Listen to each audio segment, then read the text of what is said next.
Oh man, believe this or not, I have been to every major city in the continental United States, including states and cities in South Dakota, North Dakota, Wyoming. Yeah, I was going to see if I can slip one in on Montana. And the reason why even those were the only 4 states I had never been to. But what had happened when I left the Spinners, I had my own group, which was Rapture. And back in that day, it was Roger Troutman, he had a group called Roger and the Human Body. You know, old fans will know about the Human Body, you know, before they changed their name to Zapp. And it was Roger, it was Midnight Star, it was Manchild, ourselves, Lakeside, other groups that were doing Air Force tours. And there were Air Force bases in all 4 of those states, and that's how I got to go to somewhere like Cheyenne, Wyoming. Exactly. You know? And that became phenomenal. But then overseas-wise with the Spinners, oh man, what a blessing. Japan, Zaire, of course, all of the UK, Spain, you know, just Germany, France, all over the Caribbean. It's been a blessing. What does that do to you, traveling all over the world and being able to impart your gift that God has given you? How do you handle and encapsulate all that, you know, from place to place? You know, that's a loaded question, but it's also a two-sided story. One, I was young when that happened. I was in my very, very early 20s. I mean, I was barely 21 years old when all of that started. You take things for granted when you're young like that. You're traveling, you're having fun, you're making money, but that's the thing, you're having fun. You're not really realizing, wow, I'm over here in the UK. I'm in Piccadilly Circus, or you know, I'm looking at Big Ben, you know, or things like this. And then there's the other side that as you grow older and you appreciate, like when I finally came off the road and had to get a full-time job because, you know, which was culture shock, which we don't even want to talk about, okay? But when you realize what you did for a living, and then you're almost like everyday people. It's not that you're better than anyone or anything like that. It's just that I had a gift that I was using to be able to pay my bills and make money. We took all of that for granted to a certain extent. And when I did have to get that 9 to 5, when I was going to work the same time, taking the same route, putting on the same clothes, this and that, my life just changed. I was in culture shock because nothing about the music world was ever the same. It was different city, different people, different places, different times. You know, everything. It's exciting. Different. It was exciting. And now, if I had that to do all over again, or to capture some of the moments in some of those places, like in Japan, that I think I may have missed, you know, whether it's on film or tape or whatever, you know. But it was still a blessing, because you look at a job and you say, they give me 2, 3, 4 weeks vacation a year. I was on vacation 52 weeks every day. And it was a blessing. That's something. Cultures, what I learned. I mean, the things that I was taught, and the gifts that I saw in Africa with skilled people, you know, making woodwork, carving stuff in 10 minutes with their hands, and going like, wow, you know. And things we take for granted. Things that we take for granted. The first time I went to the UK, they didn't have pasteurized milk.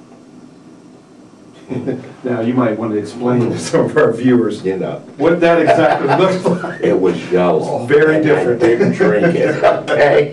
I did not want cereal in the UK at that time. We ate a lot of fish and chips, so we understand why they drink tea and ate a lot of fish and chips. But, you know, and that was in the 70s. Wow. That was in the 70s. You know, we'd go places and they didn't have refrigerators. You know. We were out I was playing ball with the kids out in the African huts. We took some footballs and frisbees and stuff like that. And when we would go out to the you know, villages, and I mean, and the kids were just fascinated. Some of them had never even seen a football before, you know. And it was just, it was a blessing, man, for God to be able to take me through this journey, and for me to be able to see the things that I've experienced in my lifetime. Let's talk in terms of your family. And I mean, you're a family man, I'm a family man, and I know you have children. And are they involved in the music business, or any of them follow in your footsteps? Some of them directly, some of them indirectly, some of them I guess not we at should all. talk about which footsteps. You know, it's a strange thing. You know, every parent wants the best for their Right. kids most of the time, and you always want your kids to be more successful and to do better than you did, you know. Right. And so, of course, I preached education and stuff a lot to them. Mm-hmm. And my oldest daughter is an attorney.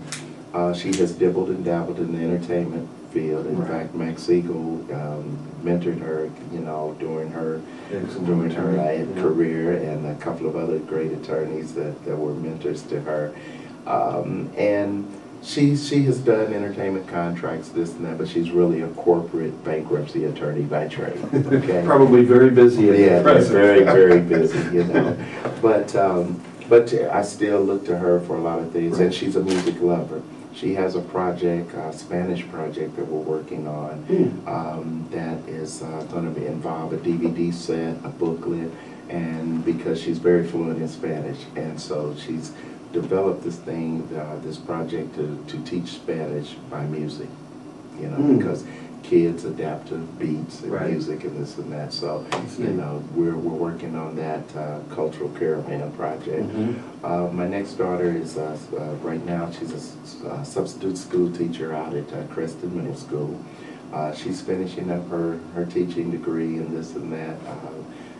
She has two beautiful children as well, and so does my oldest daughter, has two boys. But so I got the grandkids going on too, and they're doing music. But Somebody. she's very responsible. She's a computer guru, and she's very responsible for my website and this and that. So Why don't you tell everybody a little bit about your website as well while we're there? Well, you know, it's revamped now because I recently, well, actually 2 years ago, I really branched off of Brook Street Music, which is the publishing company that I own, and also the studio name is Brook Street Music Recording Studios. But now it's Rodney Stepp Music Productions.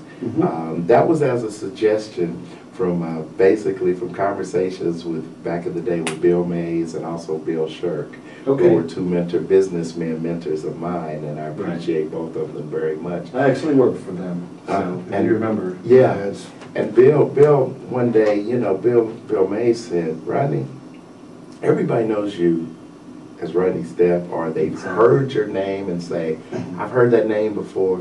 Nobody knows anything about Brook Street Music. It said, that's a nice story that you tell with that, you know, about you growing up on Brook Street and practicing in the garage and as a kid, you know, and the neighborhood girls would come by and this and that. But he said nobody would identify with that. You need to start doing your music and branding your name, because people know your name. And honestly, you know, some people may say, you know, oh, his ego's big enough or whatever, but it's not really true. I'm really, you know, I'm kind of shy when it comes to certain things, you know, I mean, and I never thought about being in the forefront. If you look at all my bands always had lead singers and people out front. I was the leader, but I was the businessman. I was taking care of writing the music, taking care of the business and this and that. And so it's just really become in these later years that I've actually been putting my name out there as an individual. My company was always Brook Street Music, you know. But now I see what's happening. It's fine, you know. So it's www.rodneystepp.com. So it's just my name, you know. The website is going to be very exciting. Hopefully, we're looking at within the next 10 days, we're launching a whole music store.